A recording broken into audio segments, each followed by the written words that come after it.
Welcome to I Can't Believe It's Not News with Beth and Elizabeth.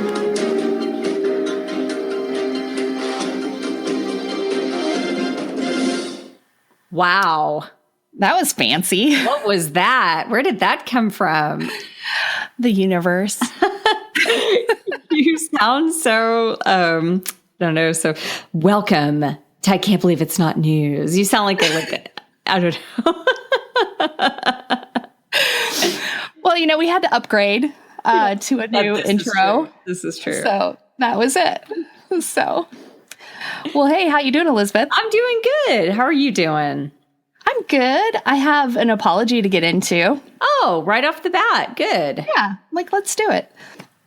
I'm apologizing because I called Alex Jones a name that was derivative of the R word. Yeah, that I noticed that. So I have something to say. So I apologize for insulting disabled people like that, and for in any way linking Alex Jones to disabled people who I believe are some of the strongest and most courageous people in our society. So I would like to amend my thoughts with some prepared remarks instead. Okay, go for it. So I've borrowed from a quote from my best friend's wedding to help me. So here are my thoughts on a man whose radio character spreads disinformation about topics like, the Sandy Hook shooting. He is the pus that infects the mucus, that creds up the fungus, that feeds the pond scum. His rhetoric is a cancer on our society, and although America affords him the freedom of speech, that does not guarantee him my ears, and I can also choose to urge anyone to stop listening to him. He does not add value, he adds fear and hate. He is more vile than the tax man, as he doesn't take your money, he takes your wisdom. He is more dangerous than the criminals because he doesn't take your life, he takes your spirit. Also, he's just a plain asshole. Nice. So, I apologize. Fantastic. Yes. So we also wanted to, I'm sorry, do you have any apologies? Anything? No, I'm good. You keep this train rolling. Okay, so we wanted to do a quick update on our last episode, the hair dye episode. So I had texted my family member and found out that I was missing some information, and it made me realize that that's a really good starting point when you want to respond to an article, is to ask why they shared the article. Tell us a little bit about the article itself for those who missed the last episode, those poor people who just haven't had the chance to listen yet. So the article was about hair dye and cancer and bladder cancer and how to make you sick, and how the hair dye causes cancer. Yes. Yeah.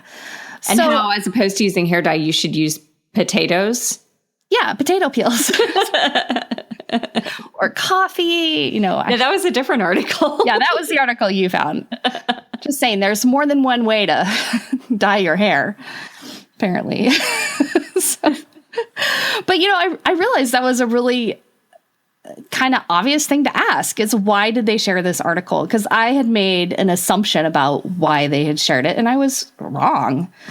So anything that I would have responded to would have possibly missed the mark, because I didn't understand the reason behind the sharing in the first place. So what was your assumption? That they just saw that and they thought it was scary, and they, oh my gosh, that's scary. Let me share this article. Mm-hmm. And so, but you reached out to them and you asked, instead of just, making that assumption and going forward. And what did they say? Well, she thanked me for doing some extra research on the article and for giving her the information. So, okay. I think it was a good outcome for that one.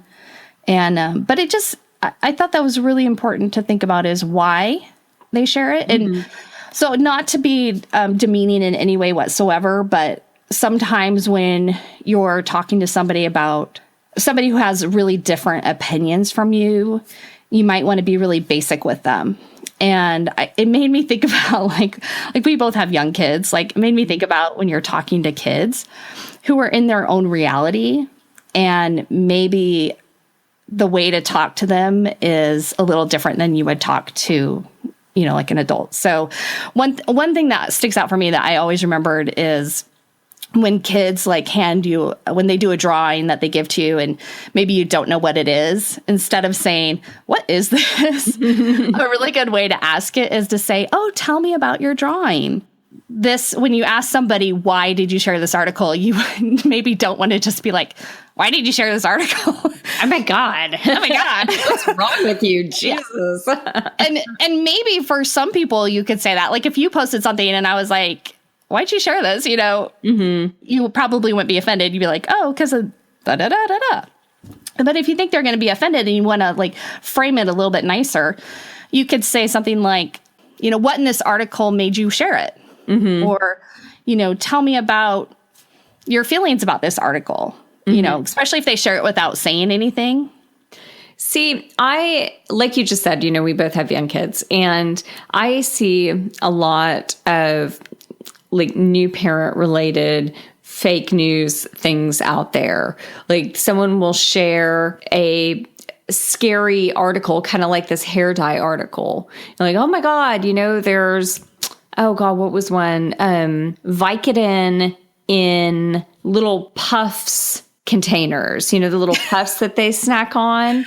Oh, what a waste of Vicodin, right? Like who's going to do that? That's just expensive. I'm going to waste it on infants. Right. And anyway, so that's the type of thing. So why is this person sharing this? Well, this person is sharing it because they want people to know. They think that people should be afraid and should be looking into this and, you know, being more careful with what they feed their children. And that's true. You should be careful about what you feed your children for sure. But it's not necessarily coming from a bad place, but it is bad. At the end of the day, you're scaring people unnecessarily. We're, you know, feeding into this whole, you know, notion of everything is scary and you can't trust. And it's just fake news. And it's a different type of fake news. Right. But I think you do have to be careful there because did you just make an assumption about why they shared the article? I mean, yeah, I did, but you have to ask why first before you respond. Yeah, I mean, I'm not assuming anything bad though. I don't No, but I think it's actually a really good way to start the conversation too. Like if one of your friends shared that article about, you know, Vicodin being in puffs, you know, you could just ask them a simple question about it. Hey, what about this article made you share it? Mm-hmm.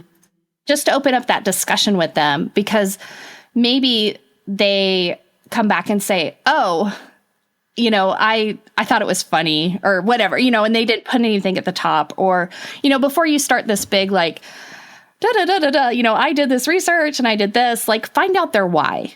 And I think that's kind of the realization that I had, is that I had made an assumption I was wrong. And luckily I hadn't put anything out there yet.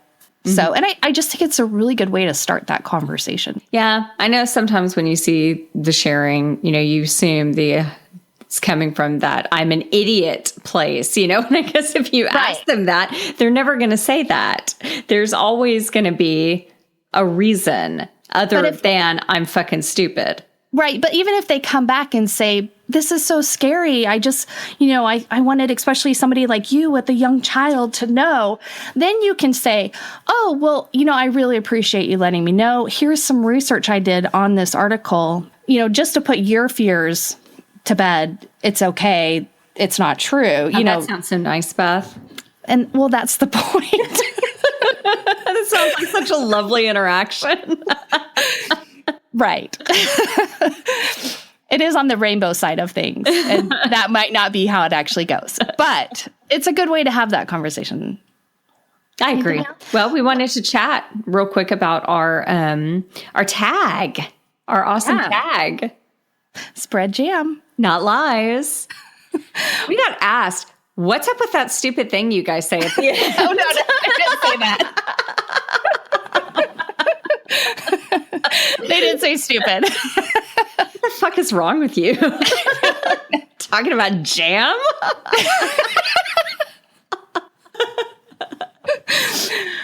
No, it's funny because I remember a conversation that you and I had a while ago, and we were talking about, we were listening to all these podcasts and political podcasts, and I was starting to get kind of like overwhelmed with all these podcasts that I needed to listen to. And I was telling you that I didn't feel like I had time to listen to my podcast that I listened to for fun. And you were like, do you remember this? You said, what do you listen to for fun? And I said, murder. And you were like, tell me more. I like that. That sounds like fun. So I told you about this podcast and I got you hooked on it too. So we both listened to My Favorite Murder, which is a great podcast. Mm-hmm. And when we were starting Murderinos. Yeah, that's us. When we were starting our podcast, they definitely influenced us in how we wanted to set up our agenda. Mm-hmm. And one of the things that they do is every episode, they always sign off with "Stay sexy, don't get murdered." Mm-hmm. Super awesome tag. Yeah. And, we wanted to have kind of a sign off. It's just kind of a nice way to end it. And we had to work really hard to not have it be in that same cadence. But we finally got original. And we came up with Spread Jam, Not Lies. And one of the things that it really means to me is I think about like a woman standing in her backyard talking to her neighbor over the fence. The quintessential like 1950s, gossip, like spreading lies, right? But instead, what if she's handing her neighbor a jar of jam that she had made? Because anybody who cans jam knows that you always have way too much.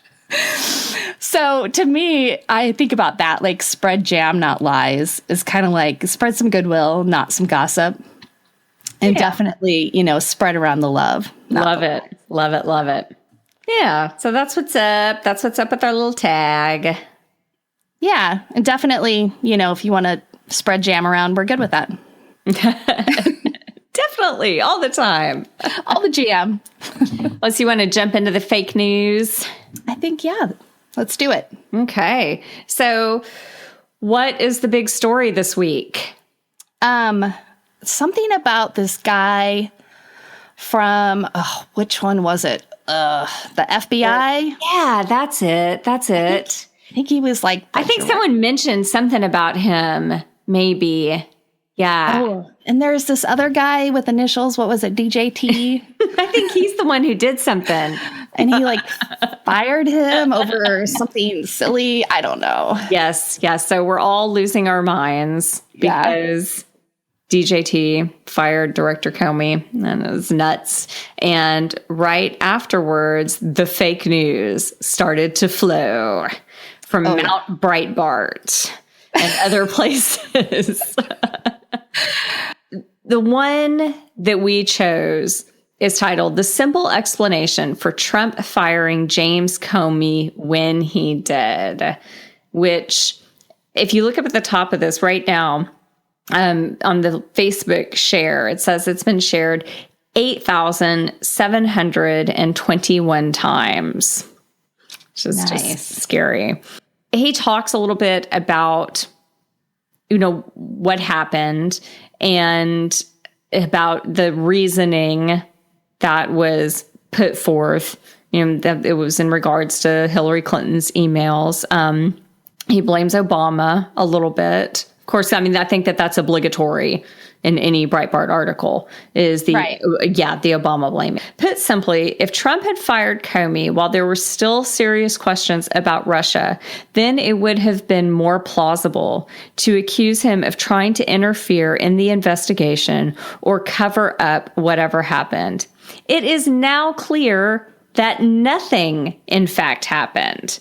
Monday's hearing with Clapper and former acting Attorney General Sally Yates was meant to reveal a quote-unquote smoking gun and produce nothing but viral videos of Senator Ted Cruz.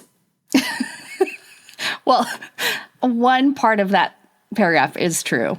There are a bunch of viral videos of Ted Cruz after that hearing. I didn't see him. What are they? Oh, because Sally Yates and him got into it, and there was a bunch of, the ones I saw were like Sally Yates destroys Ted Cruz, kind of thing. Oh, I saw that. I didn't click at them. Yeah. So he's saying that the simple explanation for why he got fired when he did is because he had problems with the whole Hillary Clinton thing, and he could fire him now. Because clearly, if he was being fired during what seemed like when there was an investigation, that would look bad. But now we know that there's nothing to worry about. So it's okay for him to get fired. In the way that he says that we know that there's nothing to worry about is in the paragraph before that, he says, but why fire Comey now? The answer is simple. The day before, President Barack Obama's former director of national intelligence, James Clapper, repeated under oath what he told NBC's News' Chuck Todd on Meet the Press March 5th, that he had seen no evidence of collusion between the Trump campaign and the Russian government. That gave the Trump administration the breathing room to dismiss Comey, which it simply did not have before. So that statement, again, is not true. So PolitiFact actually has an article about it says Donald Trump's mostly false claim that in James Clapper said no collusion found in Russian probes. So they've given this a mostly false. Mm-hmm. What they say is that as for Clapper's statement, it's apparent Trump has twisted the former DNI's word to make it appear as if he's ruled out the possibility that evidence exists, showing the Trump campaign colluded with Russian interlopers during the 2016 election. But Clapper's statement was that he had no knowledge of collusion, not that collusion didn't occur. Right. Clapper has since stated that his capacity as DNI would not necessarily give him access to the FBI investigation that one would need in order to determine whether or not evidence of collusion exists. And also, he hasn't been in that position for months. Right. Yeah. I mean, you could really go up to anybody. I could ask you, Elizabeth, do you have evidence of collusion? I might. But you don't. Like, I get it that James Clapper is obviously in a much higher position than the average citizen to maybe have access to this information, but he didn't. Mm-hmm. So him saying that he didn't know about collusion doesn't matter. I want to talk a little bit about, though, so this is a Breitbart article. It was published on 5/9/17, so just the day after. Mm-hmm. The author is Joel Pollack. I looked up Breitbart at the fake news checker. Now, I'm sure Breitbart will be a normal appearing publisher on our podcast. But this is the first time that we've reviewed a Breitbart article so far. So fake news checker says Breitbart News publishes information that cannot be validated and that is anti-scientific fact. The information provided should be regarded as speculative opinion or propaganda and cannot be substantiated by fact or evidence. It is among the most untrustworthy sources in the media. On Media Bias Fact Check, they say Breitbart has been accused of publishing fake news for the purpose of political agenda. Yeah. Yeah. So this falls under the heading of fake news, not because he's making up a fact, but because he is twisting what actually happened so much and distorting it to the point that it's disinformation. This isn't the first article that I have reviewed by this guy. This is the first time that we've actually put it onto the podcast. This is kind of his style, I will say, is that he just presents very complicated issues in just very simple ways and just states that they're done or that it's not true, but doesn't tell you anything else. And this is my favorite part about this guy. His byline at the bottom says, Joel B. Pollack is a senior editor-at-large at Breitbart News. That's true. He was named one of the most influential people in news media in 2016. So I looked him up. There is a site, MediaRite, that has this list of the most influential people in news media. And I looked through it. And guess what? Is he right up there at the top? Probably. Nope. They have 25 people that they've named most influential. Guess which number he was? He wasn't on there, was he? Nope. He is noted on that site, oh, I forget what they called it. Did I tell you this, what they called it?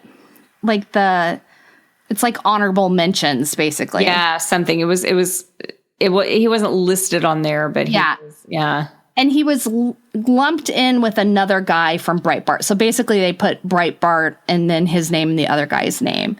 So it's just kind of misleading. And then it sounds like when you read that, you're like, oh, he was named. Like, it's like he won an award, right? Like he got to go up on a stage and get an award. And it's not really like that. It's not even like a good thing or a bad thing to be on this list. It's just kind of, they're saying these are journalists who are influential. And it's not even like all in a good way. Like DJT being Times Man of the Year. Right. That's exactly what it's like. So we don't even need to refer to when Hitler was Times Man of the Year. No, we don't. Like, that's in the past. We have a new metaphor now. That statement on there tries to lend some credibility to him. And if you don't look into it, you would think, oh, how credible. He's one of the most influential. Oh, yeah. News media in 2016. He must have gone up there and gotten his little award right up there with people from, I don't know if you're believing that, you're probably thinking journalists from InfoWars. Right. Yeah. So anyway, just a little bit about Breitbart. Anyway, this was a short article for a very complicated issue. And I just think that once again, like Breitbart and Joel Pollak have shown that they're willing to put disinformation out there in order to just give talking points to Trump supporters. This is definitely, we're giving it a fake news propaganda at the best. Yeah. On a good day. On a very good day. Well, and it's like you said, it's complicated. When shit like this is out there, it's harder for us to combat this. Like, so I don't know, if a Trump supporter comes up to you and puts this out there, are you going to be like in the middle of this conversation? Excuse me, hang on, let me Google PolitiFact. Right. And let me see what they have to say. Because I know that you trust PolitiFact as being a non-biased institution. And let's see what they have to say. They're just not hearing it, and people don't operate like that in real life.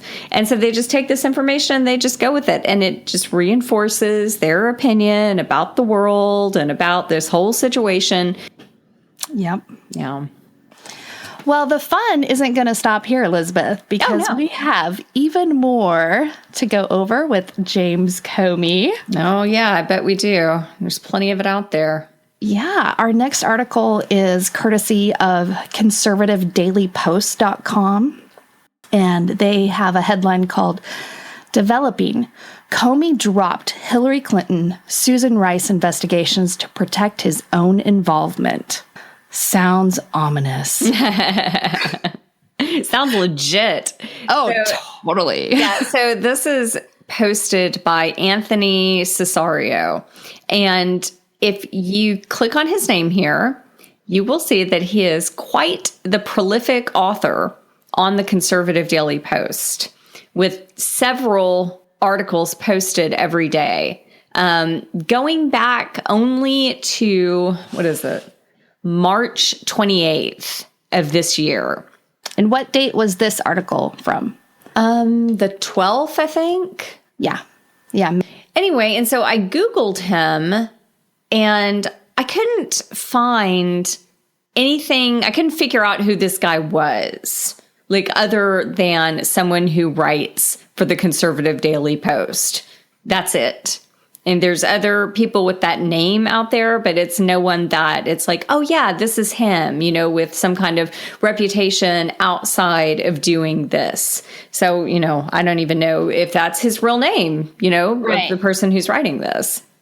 Which sometimes writers do that. Yeah. They'll use a fake name or a pseudonym. Yeah. Yeah. But if you're a journalist, right, like we've talked about plenty of times before, you should have a reputation and you should be accountable. So, yeah. And not saying that he isn't like a real person out there who's just getting started, that could be true. But his bio says like literally nothing about him. It's empty.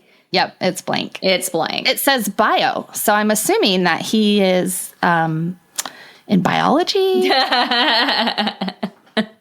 Well, so, and then it's also under the heading of, this is filed under liberal corruption on the Conservative Daily Post. So, that just tells you right there, we're stepping into opinion territory.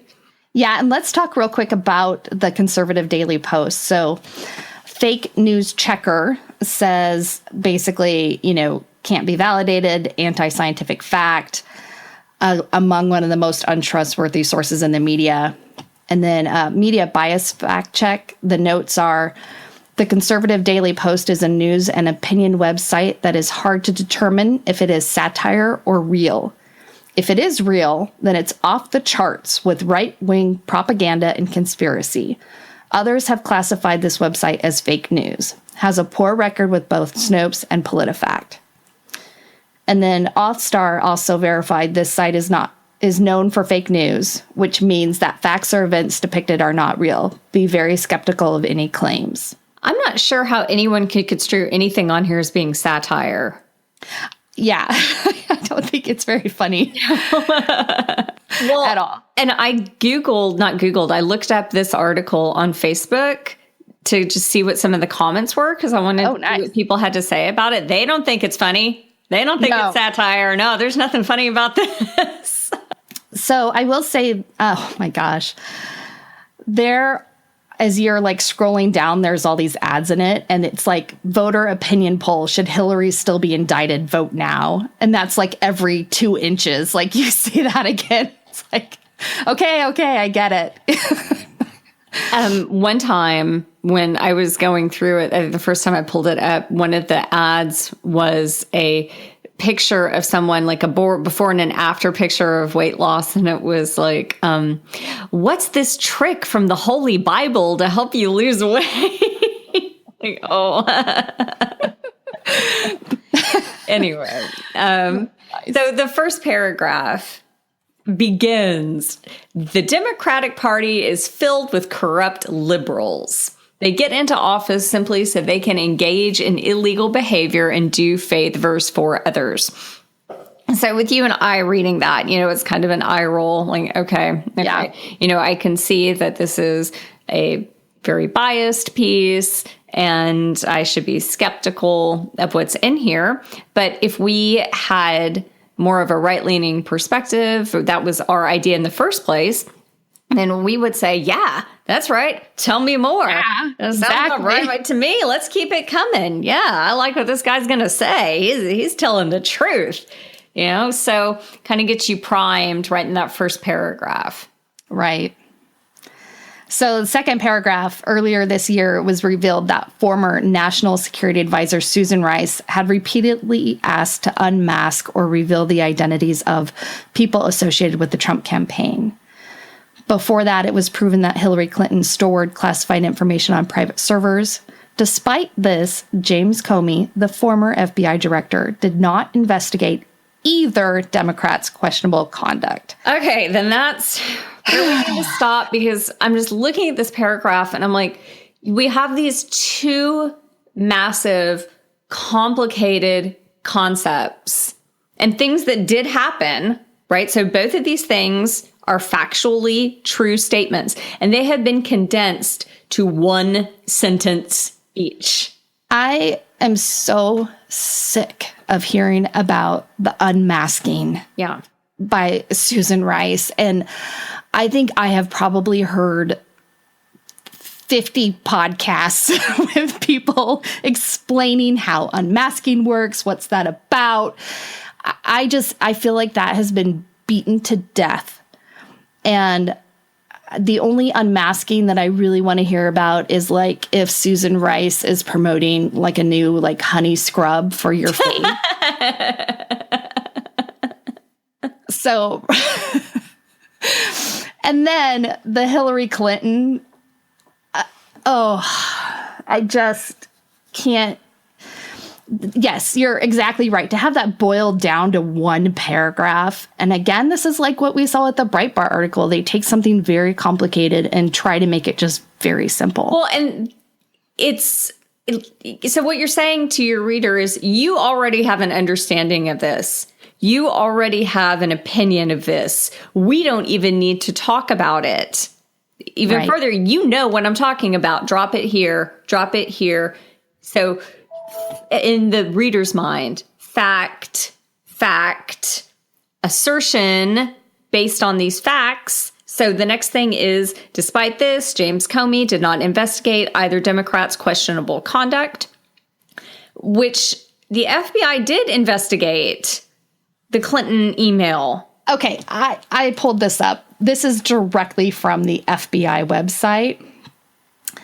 It says Hillary Rodham Clinton served as the U.S. Secretary of State from January 21st, 2009 to February 1st, 2013. The FBI conducted an investigation into allegations that classified information was improperly stored or transmitted on a personal email server she used during her tenure. Straight from the horse's mouth. Yeah, well, that was the whole thing. That's the whole thing, how he's commenting on it, because he's talking about investigations that the FBI did. Right. So that's just wrong.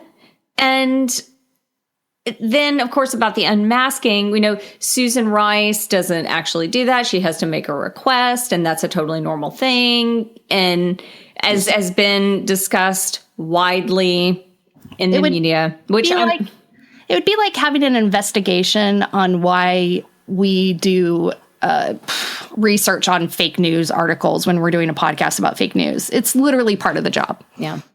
So it's nothing to investigate. So the next thing is, if he did, the next sentence says, sources close to the FBI say he would have implicated himself, which suggests that he dropped both investigations in order to protect himself. So let's unpack that doozy. So sources close to the FBI, so they're not saying that their sources are in the FBI. They're just someone else, just whomever out there, who they aren't citing right here. You say he would have implicated, or he was trying to protect himself. So let's keep going. How about that? Let's just go on. Yeah, let's keep going. Jack Posobiec, is that how we decided it was pronounced? I think that's how he decided it was pronounced. Yes. I don't think we were asked. Okay, so that's what we're going to call him. Jack Posobiec, the reporter for Rebel TV, tweeted, FBI source tells me Comey dropped the Susan Rice unmasking investigation because it would have implicated himself developing. So now it is an FBI source, according to Mr. Posobiec. To Jack. Okay, so let's talk about Jack for a second. Yeah, let's talk about Jack. So first of all, the Rebel, where he works, is a conservative Canadian online political and social commentary media platform founded in February of 2015 by former Sun News Network host Ezra Levant. And who knows if I'm saying that right. It has an overt right-wing bias, and it tends to source other articles on the Rebel website rather than outside sources. And I got that from Wikipedia. Mm-hmm. Jack Posobiec. It was so easy before we were recording. Posobiec. He is actually one of the alt-right journalists that got a press pass into the White House. Yeah, he's done really well for himself. Trump has been good to him. Yeah. He worked on the Trump campaign. He's definitely like a Trump guy. Yeah, 100%. yeah. Then Wikipedia also had information about Jack himself, and it said Jack Posobiec, the Washington, D.C. correspondent for the Rebel Media and former volunteer for Donald Trump's presidential campaign, was the first to publicly share the link to emails and documents hacked from the campaign of French presidential candidate Emmanuel Macron and started the hashtag MacronLeaks. An analysis of the spread of Macron leaks by the Atlantic Council's Digital Forensic Research Lab, say that 5 times fast, showed that Posobiec's tweet was likely spread by internet bots before reaching France. I like how you say Macron without like the fakey French accent that everyone puts on. emails regarding Emmanuel Macron. I have a French friend. She would probably kill me. So you don't get to do that, Beth. You don't get to do that. Yeah. It is fun, though. Yeah, it sure is. So this is the guy who they've sourced for this article that we're discussing. Super shady. Super shady. Yeah. Yeah. But it's all kind of based on a tweet from this guy and some Fox News reporting, which we're about to get into. Oh, I can't wait. You know, take it there, Elizabeth. Yeah, absolutely. Like when I get down to the next paragraph, when they start talking about Fox News, I'm like, oh, geez. Okay, here we go. So anyway, Comey's past reluctance to help the Senate investigate rights makes much more sense with all of this in mind. So no, it doesn't. Yeah. And so they talk about the Senate trying to get information about the unmasking of Trump and the FBI refusing to cooperate, and how a Fox News correspondent reported that Intelligence Committee members were complaining that the FBI was being very difficult, and that Congress may decide to deauthorize the congressionally approved program that allows them to collect this information in the first place. And that is the Section 702 of the Foreign Intelligence Surveillance Act, which allows them to collect information on foreigners. And what happened was these Trump people were having conversations with these foreigners who were being surveilled and kind of got collected up in that. And that happens a lot. And so, I mean, that's a law. And so that would be a big deal if they wanted to, revoke that. And, but they probably could. Right. But we all know that the House Intelligence Committee is the one with Devin Nunes out of California, who got himself into all kinds of trouble.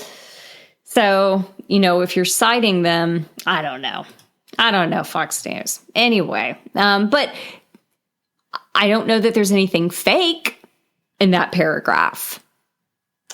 Specifically, like there are any untruths. Right. So there's this opinion that is saying, okay, well, now we get an understanding of why Comey doesn't want to be forthcoming, which is an opinion that Comey isn't forthcoming. Right. And an opinion that this all makes sense. Like, oh, when you start putting two and two together, like that's an opinion. But then the things here at the end might be factual. So do you want to look at the political fact article about Susan Rice and the unmasking? Do I? Yeah. Their thing. Let's see.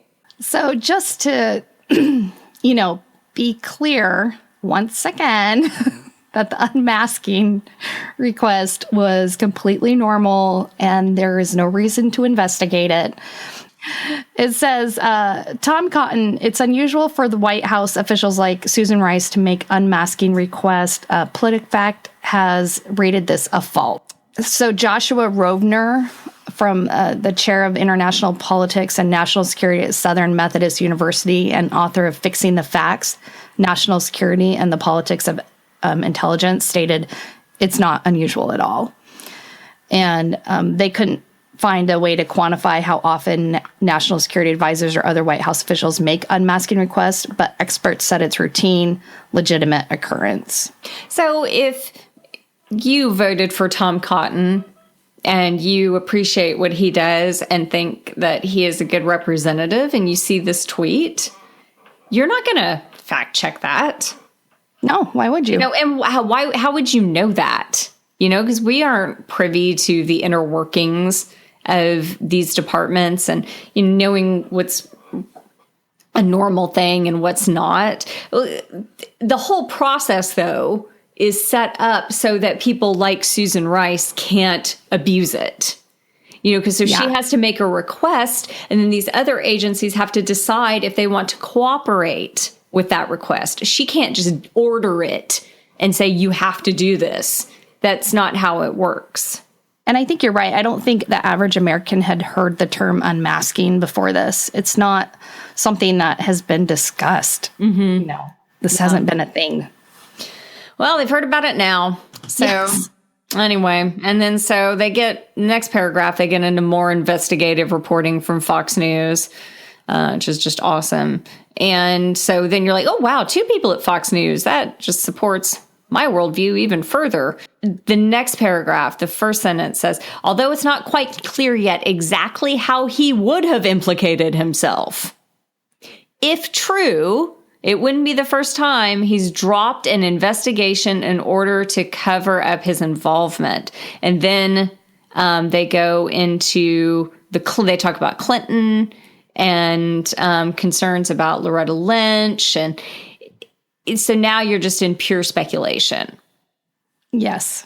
Yeah. And it talked about, there's a link here, so I clicked on it and went over to that article, and it basically talks about how the FBI had meetings about how Director Comey should present the results of the investigation to the general public, and that they had made a decision for him and Loretta Lynch to not stand next to each other at a press conference to do that, because they didn't want it to look like odd that here's Loretta Lynch, who, you know, is BFFs with Clinton, you know, standing next to James Comey, you know, in effect holding a scythe over him, being like, you have to clear my friend. So they made a decision that it would just be better for him to do it by himself. And that's basically what that's all about. Well, and then the next paragraph, I love it. It says, fortunately, President Donald Trump was well aware of Comey's corrupt conduct and recently fired him. And that Comey is very upset and he's angry that he's been called a showboat and a grandstander. Quite ironically. Right. And I just love the little picture that they have of Comey here above this paragraph. It's like, he's like, oh, sad Comey, sad face. Yeah, I've been caught. I'm corrupt. Yep. Man. I think actually that picture was when Donald Trump was like, you can only have 1 scoop of ice cream. I get 2. And Comey was like, good too. But so they are familiar with the concept of irony, though, because the first sentence of the next paragraph jumps right into the supposed irony of the Democrats being upset that Comey was fired when a few months ago they felt like that was the right course of action. right. And so I think the Democratic stance is that this is a different set of circumstances. Yeah, so the internet has just been on fire with memes and right-wing anger of how could you possibly be upset about this? And it's my understanding that DJT had similar thoughts as well. Like, this is going to be great. The Democrats are going to be on board with this. This isn't going to be a controversy at all. I don't know. That's what I've heard. I might have heard it from fake news. I don't know. No. I don't know what's going on in the man's mind. But I will say this. There was a press conference that Sarah Huckabee Sanders gave, and in which that she had stated that if Hillary Clinton had become president, Comey would have been fired on day 1. And she was like, I remember I saw like Rush Limbaugh like shared that and put like, you know, Democrats can't respond to this. This is like nail in the coffin. They can't say anything back to it. Well, like, I don't know. It took me like a half a second to be like, well, so what you're saying is it takes Donald Trump, 110 days to do what Hillary Clinton can do in 1? Rush. You know, and it's a different set of circumstances. I think a lot of people have said if he had fired Comey on day 1, it would have been a very different totally response. different. But they don't want to hear that. But no. Yeah. And I'm not even sure. I'm not sure that Hillary would have done that. I'm not sure either. And I saw some articles today that said that she's kind of torn about the firing. Mm-hmm. So I didn't get into him too much because I was busy researching this article, but she probably would have sat down with him and had a real conversation about what was going on in his mind and about, potentially what was going on with his Donald Trump investigation and everything. And as the president, been able to have a conversation that was much more broad in scope and could have really understood where he was coming from and would have potentially kept him on, because it's my understanding that he's someone with integrity, who has served during Republican and Democratic administrations and is an independent person. And I don't know, she might have left him on with liberals screaming, why aren't you firing him? But I think that she would have made a presidential decision and not necessarily a personal one. Yeah. Oh, for sure. For sure. Yeah. Because, she wants what's best for the country. I think. We can't talk too much about that because I get really upset when I think about what the hypotheticals are if Hillary Clinton was president. The decisions that she would have made versus Donald Trump. So anyway, we found a really great article by Media Matters that talks about this phenomenon that's happening. It says fake news purveyors promote alt-right claims that Susan Rice and James Comey imperiled by supposed FBI investigation. You called him Comey again. Oh, well, maybe I'm just hungry for a hot dog and I want to go to Coney Island. Okay, so James Comey. But basically, this wasn't the only article out there saying these things. It's been all over. And just to give you a little insight into Media Matters, on Media Bias, the website that I use to check the fake news, their factual reporting is high. And it notes that Media Matters for America is a politically progressive media watchdog in the United States. The organization has a stated mission of comprehensively monitoring and analyzing and correcting conservative misinformation in the U.S. media. It was set up as a tax-exempt nonprofit organization. MMFA was founded in 2004 by journalist and political activist David Brock as a counterweight to the Conservative Media Research Center. It is known for its aggressive criticism of conservative journalists and media outlets, including its war on Fox News, and according to PolitiFact, Media Matters has been factual in reporting. Mm-hmm. But people think it has a left-wing bias.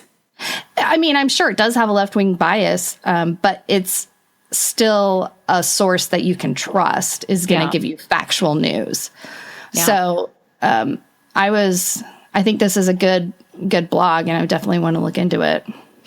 Yeah. So, but just to wrap up our conservative daily post, the last paragraph in the whole thing ends with the sentence that President Trump should consider having charged with, it just says President Trump should consider having charged with corruption. I think they mean to say having him charged with corruption. But that is the best part about fake news is all of the grammar issues.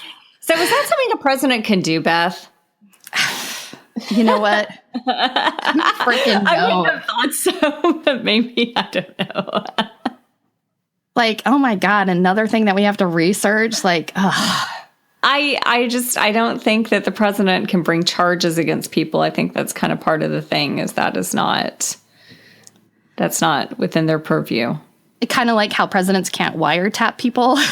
Yeah. They actually have to go through a process. Yeah. Yeah, I mean, I think if Congress felt like James Comey needed to be investigated for corruption, then... Oh, they'd be all over that. They'd be all over it. And they all over that, like Trey Gowdy on Benghazi. Right. That's going to be the new thing instead of white on rice, like Gowdy on Benghazi. I have to tell you that Trey Gowdy, to me, when I first saw him, I thought he was like a real life Simpsons character. And I was like, who is this guy? And I thought it was an actor, like I was watching a show or something. And then I realized I was watching MSNBC and he was a real congressman. I was like, wow. Yeah, he's pretty much a caricature. And I was doing some research on him, actually, when we were, doing research for today's show. I found a piece talking about him and how he was going to be tapped potentially to be Comey's replacement. Turns out to not be fake news. And when I was researching that, I found they were talking about how he has been a proponent of eliminating child sex trafficking and prostitution, which is it's good. That's a good thing. Thank you, Trout Gowdy. Yes. Yeah. So brave to take a stand on such a controversial issue.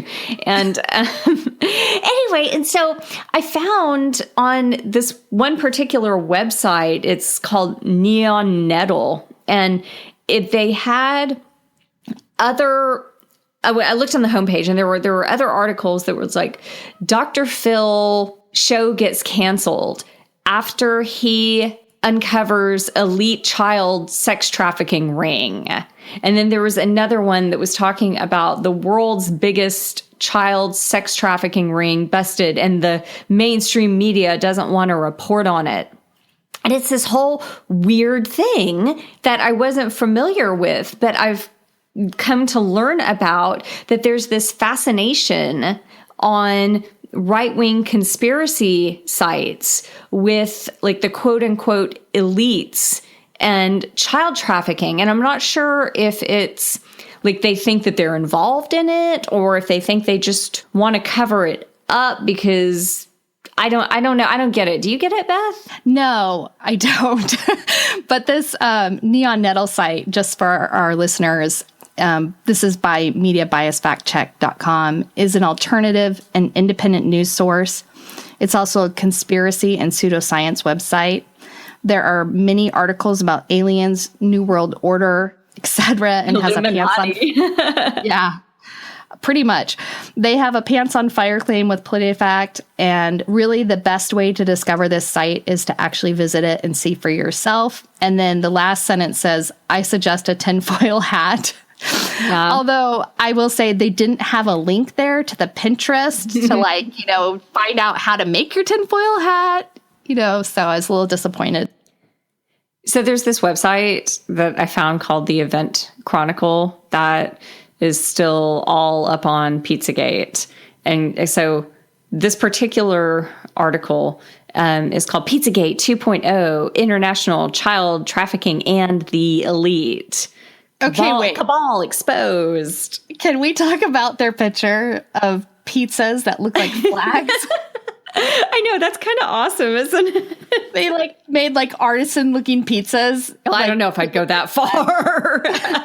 Well, they don't look like Pizza Hut pizzas. They vaguely resemble flags. They do not resemble anything artisan, but they do look yummy. They made a Canadian flag, like the maple leaf out of pepperoni. Yeah, and so the one below it, I think, is France, right? I get confused with France and Russia. I think France is the vertical lines and Russia is the horizontal ones. Yeah, okay. So and it looks like one has chopped tomatoes and one has sliced. Well, that's my question. What's the difference between that flag that's up at the second from the left, that's the blue and the white, and the one with the sliced tomatoes that's in the middle? Well, one has diced tomatoes and one has sliced tomatoes. Well, is France just overrepresented here, or are they two different countries? What's going on here? I don't know. But this looks like Pinterest. It says the Event Chronicle, and then it's got these pizza pictures, and I'm thinking this is like a food site or something that for your special events. Is that not what this is? Your UN meeting. Right? God, that's so bad. It's if I was hosting a UN meeting, that's what I would come up with. It's pizzas that look like flags. Okay, we are totally making pizzas. This is pretty awesome. Anyway, so these people are crazy. And perfect. Yeah, so Pizzagate 2.0, it's this podcast with Greg Carlwood, host of the Higher Side Chats podcast, as he talks about the international scope of Pizzagate with researcher Ryan Zimmerman. And it's just nuts. There's this one line here about how Ryan has been researching the intricate details still left unexposed from genetic research and kidnappings to a trifecta of evil in the form of corporations like DynCorp, Stratfor, and Deagle. Pizzagate 2.0 show takes a deeper look into the century's biggest scandal. And part of that is how they are trying to connect the disappearance of Madeleine McCann, the little British girl who disappeared while she and her family were on vacation in Portugal, like over a decade ago, to John Podesta. And so that it's this whole thing of liberals and kiddie porn and trafficking and just, they're all about it. And it's nuts. It's really nuts. And it's just something that I didn't even really know about until I started doing some of this research for the show. Alice. Yeah. You're Alice in the rabbit hole now. Yeah. Okay. So just real quick on the event chronicles. So I just did a quick little template on them. This article was posted on 2/14 of 17. The author is editor. So whoever that is. And Media Bias Fact Check says that this is in the conspiracy pseudoscience category and notes aliens, government conspiracies, anti-vax, and other quackery. This one is extreme. So I checked Snopes to see if they had anything, and they didn't have anything on this. But from that search, I did find out that Step Brothers 2 rumors are false. That movie is not being made, and I haven't been able to sleep since. So thanks a lot, Elizabeth, for making me search this one. Anyway, so I wanted to go back to... I want to just mention something really quick about this article that they posted. So this is like a podcast, right? Yeah. And I'm assuming so. I haven't turned it on. I'm going to give them props for this. This is almost like a really good episode guide. It has the paragraphs broken down by the time in the episode when you can hear about that. Oh, yeah. Editor.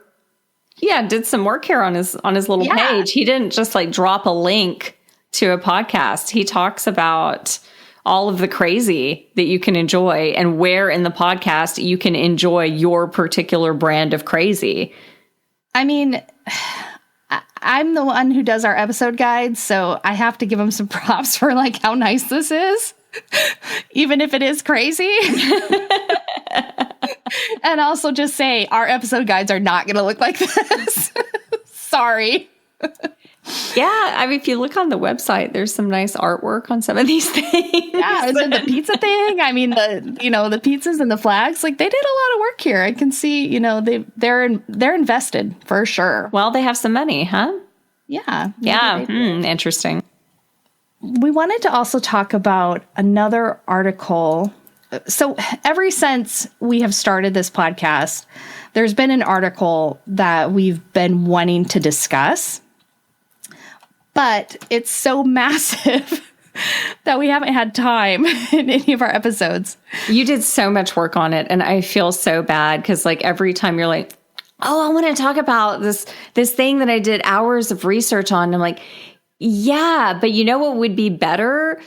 Like anything that is going on right now, like Comey or, because it's a little dry. It's a little dry. It's a lot of information, and but it's good information. But then we keep finding things that we're more interested in to talk about. Yeah. But this has to do with the ISP, Internet Privacy Law, that kind of came and went. What we want to talk about is one part of it. There is an article that came out from the Resistance Report. Real quick, when you say came and went, you meant it is law now, correct? Yeah. So just a little brief history. Back last year, like in October, the FCC voted for these new privacy laws, and it was like a big victory, and everybody was really excited, and they were going to put some things into place that was going to start this December. And now that has been taken away, and there's basically no changes being made now. So that's kind of a breakdown. It was something that was going to happen. It was voted on, and it was very popular with privacy advocates and also with liberals. And now that they Can't have that. So, so you didn't actually see any changes either way to your internet, because it never changed, and then it never changed back because the changes just aren't going to take place now. But there's a lot.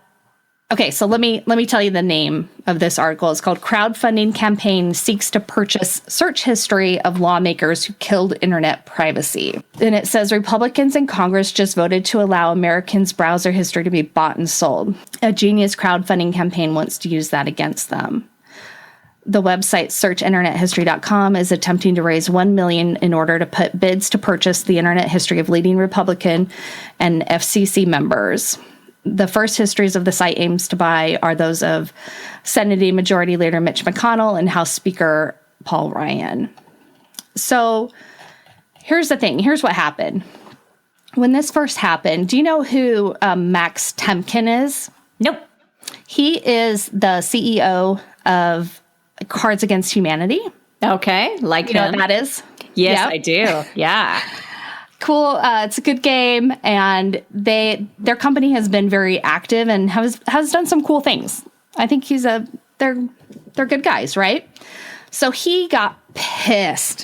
He said in a tweet, "If this shit passes, I will buy the browser history of every congressman and congressional aide and publish it." So he puts out that tweet, and people are like, "Yeah, that's right. Stick it to the man. Like, you're going to take away our internet privacy. We're going to buy up your browser histories and publish them," right? So that's how this crowdfunding campaign got started, by this other guy, not by Max Temkin. Okay. So this has kind of spiraled out of control. And here's what Max Temkin has to say about it.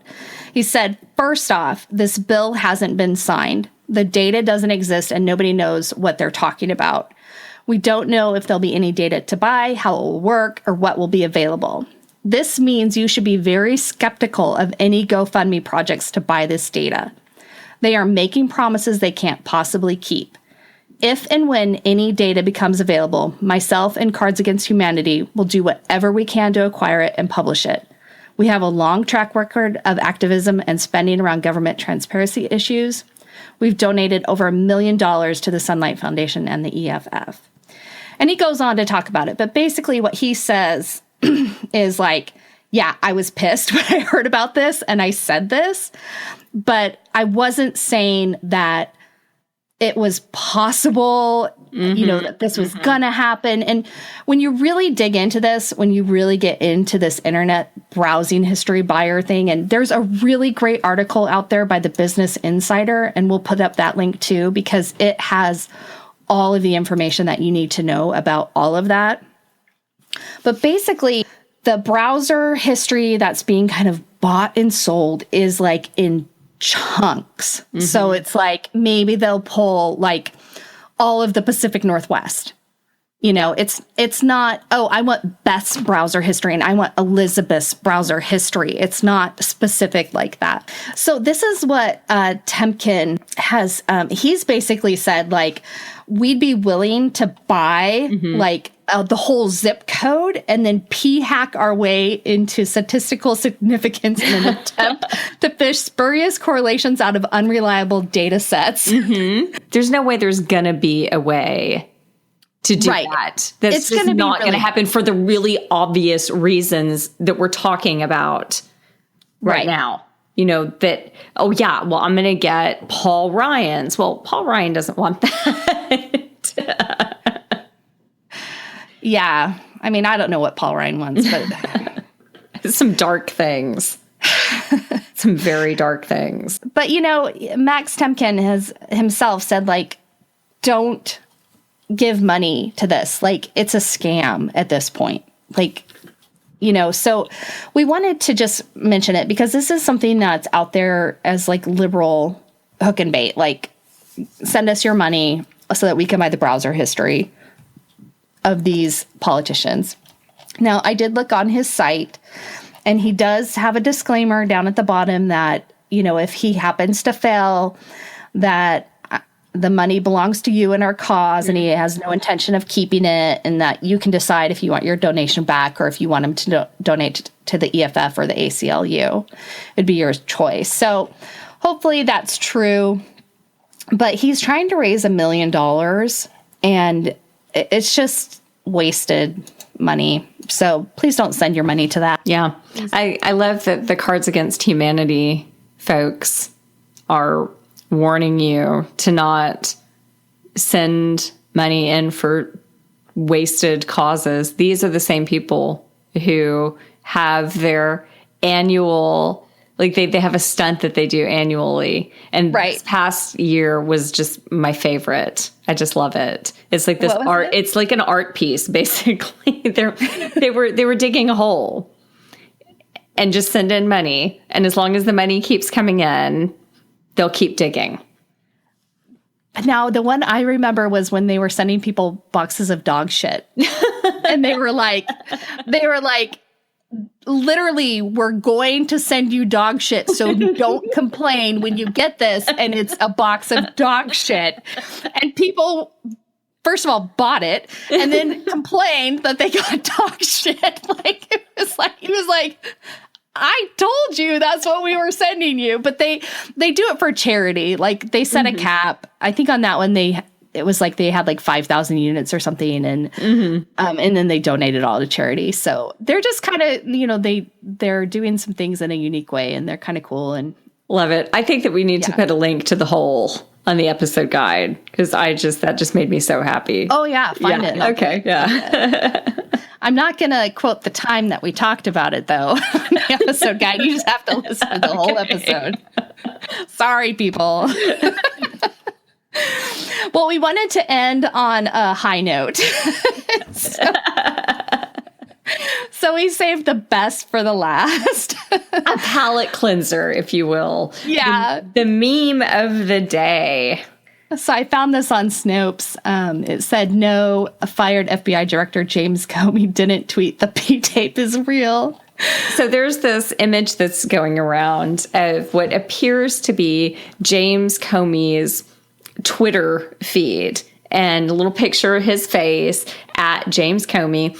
Disappointed to leave the FBI, comma, a career I've loved for 27 years. During this difficult time, I just want all of America to know that the P-tape is real. That's a mic drop. Yeah. So the tweet is not real. Yes. Let's just be really clear about that up front. A lot of people pointed out that the characters, there was like 13 characters too many for a tweet. So that was one of the biggest indicators that it wasn't real. I think the fact that it exists is a big indicator that it's not real. I don't see James Comey being like, during this difficult time, I just want all Americans to know the P-tape is real. Awesome, though. So, yeah, it's fake. So if you see that, have a laugh, but don't share it. Yes, please. I mean, unless you're, I don't know. Unless you're being really clear about it. Please don't share it in a way that would make people think that that's real. Yeah. So just to wrap up, James Comey, let's see, he did get fired.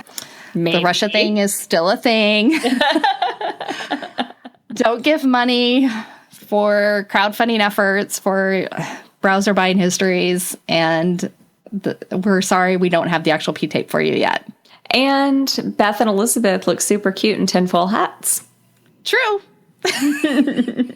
We'll be getting our Pinterest link out on how to make a tinfoil hat. And a pizza flag. Pizza flags. That'll be our craft for the next weekend. See everyone in 2 weeks. And in the meantime, spread jam, not lies.